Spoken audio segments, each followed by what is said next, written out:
Hello everyone, Assalamu alaikum. আমি Kamal Ahmed, leadership and career branding expert, founder at careerism. এই ভিডিওতে আমি আপনাদের সাথে কথা বলবো ঠিক কোন বিষয়গুলো ফোকাস করার মাধ্যমে আপনি আপনার ক্যারিয়ারকে একটি ভালো পথে নিয়ে যেতে পারবেন। অর্থাৎ আপনার যে গন্তব্য, আপনি ঠিক কোন পজিশনে নিজেকে দেখতে চান, সেই জায়গাটাতে পৌঁছাতে হলে অবশ্যই আপনার একটা প্ল্যানিং দরকার, এবং সেই প্ল্যানিংটা করার আগে আপনাকে বুঝতে হবে যে আপনি কোন বিষয়গুলোতে সবচেয়ে বেশি ইন্টারেস্টেড, কোন বিষয়গুলোতে আপনি কাজ করতে কোনো দ্বিধাবোধ করেন না, সেই বিষয়গুলোতে অবশ্যই ফোকাস করতে হবে। প্রিভিয়াস একটি ভিডিওতে আমি বলেছিলাম যে গ্র্যাজুয়েশন কমপ্লিট হওয়ার পর কিভাবে আপনি কেরিয়ার বেছে নেবেন, এবং তার মধ্যেই একটা পয়েন্ট ছিল যে আপনার আগ্রহ, আপনার ইচ্ছা বা আপনার প্যাশনগুলোকে কিভাবে খুঁজে পাবেন। তো সেই পয়েন্টটা নিয়েই আমি এই ভিডিওতে আরেকটু বিস্তারিত আলোচনা করব, যাতে আপনারা বুঝতে একদমই সহজ হয়। যারা এই ভিডিওটা প্রথম দেখছেন তাদের জন্য আমি ছোট করে বলে নিচ্ছি, আমি আপনাদের সাথে যেই পয়েন্টগুলো, যে ট্রিক্সগুলো, যে স্টেপগুলো শেয়ার করি, তার মোস্টলি আমি আমার নিজের কেরিয়ারের জন্য ব্যবহার করেছি, এবং সেই ব্যবহারের অংশবিশেষ হিসেবেই আপনাদের সাথে সেই প্রুভেন ফর্মুলাগুলোই শেয়ার করি, যেন আপনি খুব সহজেই ধাক্কা না খেয়ে উপরের দিকে উঠে আসতে পারেন। এবং আমি আশাবাদী এই ভিডিওটা আপনার জন্য অবশ্যই হেল্পফুল হবে। তো চলুন আমরা শুরু করি।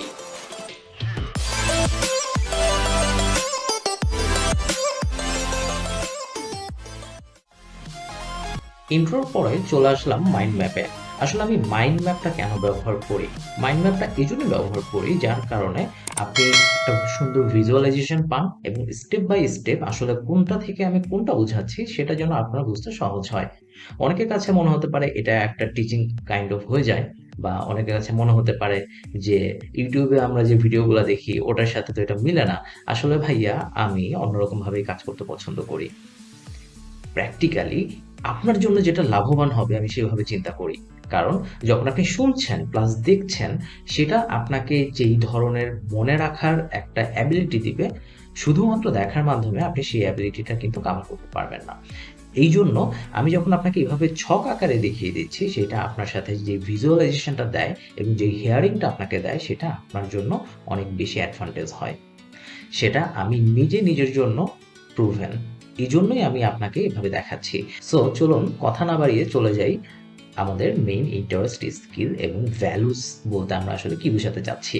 ইন্টারেস্ট বলতে যে জিনিসটা সবার আগে চলে আসে সেটা হচ্ছে এরকম যে আপনি কোন ধরনের কাজগুলো করতে পছন্দ করেন, কোন ধরনের কাজের মধ্যে আপনি নিজেকে এনগেজ করতে পারেন, অর্থাৎ খুব সহজে আপনি তার সেই কাজটার সাথে নিজেকে অ্যাট্রাক্ট করে ফেলতে পারেন।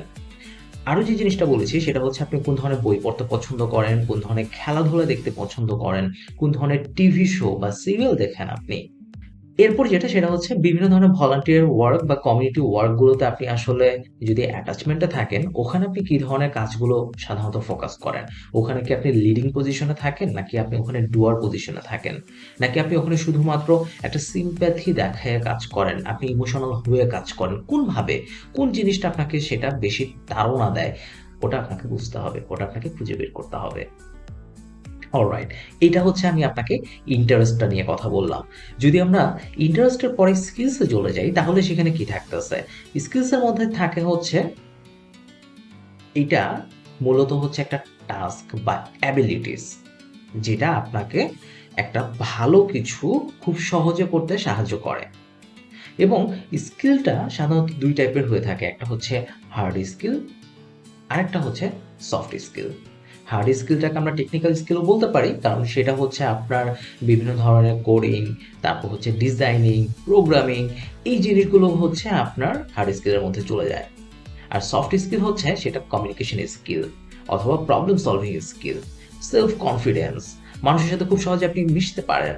এই যে জিনিসগুলো, এগুলো হচ্ছে সফট স্কিল। খুব সহজে আপনি মানুষকে ম্যানেজ করতে পারেন, অর্থাৎ কনভিন্স করতে পারেন। এগুলো সবগুলো হচ্ছে সফট স্কিল, অর্থাৎ আপনার কোন ধরনের স্কিলের সাথে ম্যাচ করে সেইটার উপর বেস করে আপনি আপনার ক্যারিয়ারটা চুজ করতে পারেন। এরপর যেটা সেটা হচ্ছে ভ্যালুস। ভ্যালুস বলতে আমি আসলে যেটা বলছি সেটা হচ্ছে আপনি আপনার কাজগুলো যখন করতেছেন, কোন জিনিসটা আপনার কাছে সবচেয়ে বেশি ইম্পর্ট্যান্ট। আপনি কি ওয়ার্ক এবং লাইফ এটার ব্যালেন্স চাচ্ছেন, নাকি শুধুমাত্র ওয়ার্ক করবেন, লাইফে খুব বেশি ফোকাস না করলেও হবে? আমি অ্যাজ আ সেলস গাই, আমি যেহেতু সেলস প্রফেশনে আছি, অর্থাৎ লাস্ট 10 ইয়ার্স প্লাস আমি সেলসের সাথে আছি। তো আমি যে জিনিসটা দেখি যে সেলসে যারা কাজ করে তাদের জন্য ওয়ার্ক লাইফ ব্যালেন্সটা খুব বেশি টাফ, কারণ ওয়ার্কে বেশি ফোকাস দিতে হয়। আমি লাইফের জন্য অ্যাডজাস্টমেন্টটা কিন্তু খুব কম করতে পারি। সো আপনার যদি এরকম কোনো ডিমান্ড থাকে যে না আমি আমার ওয়ার্ক লাইফ ব্যালেন্সটা চাচ্ছি, সকাল 9টা থেকে অফিস মানে 9টা, 6টার মধ্যে অফিস শেষ মানে 6টাই শেষ, এরকম যদি আপনার ডিমান্ড থাকে তাহলে আপনাকে বুঝতে হবে যে না আপনি এরকম একটা ব্যালেন্সিং চাচ্ছেন এবং আপনাকে সেই ধরনের অর্গানাইজেশন খুঁজে নিতে হবে, সেই ধরনের ওয়ার্ক স্টাইল খুঁজে নিতে হবে যেখানে আপনি এই ধরনের ফ্লেক্সিবিলিটিগুলো পাবেন। You are clear, right? আচ্ছা, এরপর যেটা থাকে সেটা হচ্ছে জব সিকিউরিটি। আপনি কোন ধরনের অর্গানাইজেশনে কাজ করবেন যেখানে আপনার জব সিকিউরিটি আছে কি নাই, এটা আপনাকে খুঁজতে হবে, দেখতে হবে। কোন কোম্পানিগুলো আপনাকে ভালো একটা জব সিকিউরিটি দিচ্ছে সেটা আপনাকে দেখতে হবে। সেটার উপর বেস করে আপনি আপনার কেরিয়ারটা চুজ করতে পারেন। এবং পাশাপাশি যে জিনিসটা অবশ্যই খেয়াল রাখতে হবে যে আপনি ওখানে কাজ করার মাধ্যমে আপনার কি সেই গ্রোথ কি হচ্ছে কিনা, আপনি কি কোনো সোশ্যাল ইমপ্যাক্ট ফেলতে পারছেন কিনা, আপনি আপনার কেরিয়ারে কোনো ইমপ্যাক্ট ফেলতে পারছেন কিনা, আপনি আপনার নিজের জন্য কোনো ইমপ্যাক্ট তৈরি করতে পারছেন কিনা, সেটা হচ্ছে ইম্পর্টেন্ট। কারণ এই ইমপ্যাক্ট যদি না হয় আপনার গ্রোথ হবে না। আর আপনার যদি গ্রোথ না হয়, আফটার 3 to 5 ইয়ার্স আপনার কেরিয়ারটা থমকে যাবে। এরপর যেটা সেটা হচ্ছে সেলফ রিফ্লেকশন।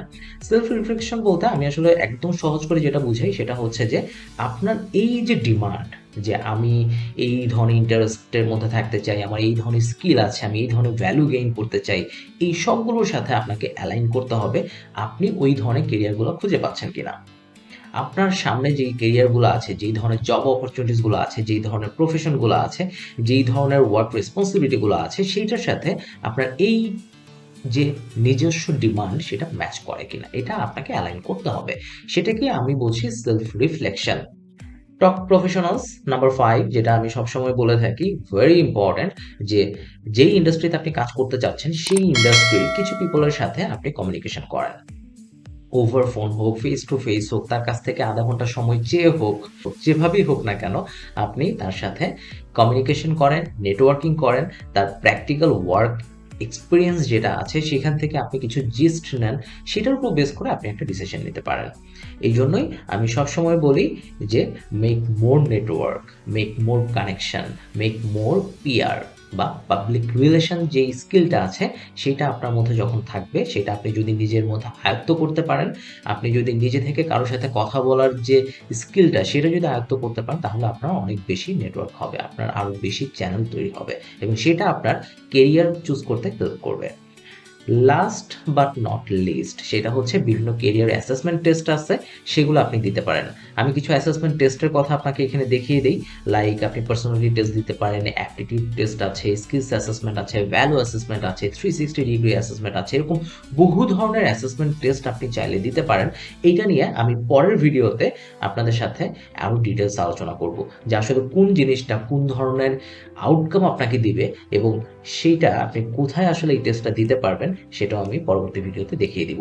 সো পরবর্তী ভিডিও দেখার জন্য অবশ্যই চোখ রাখুন আমার পেজে, অবশ্যই চোখ রাখুন আমার চ্যানেলে।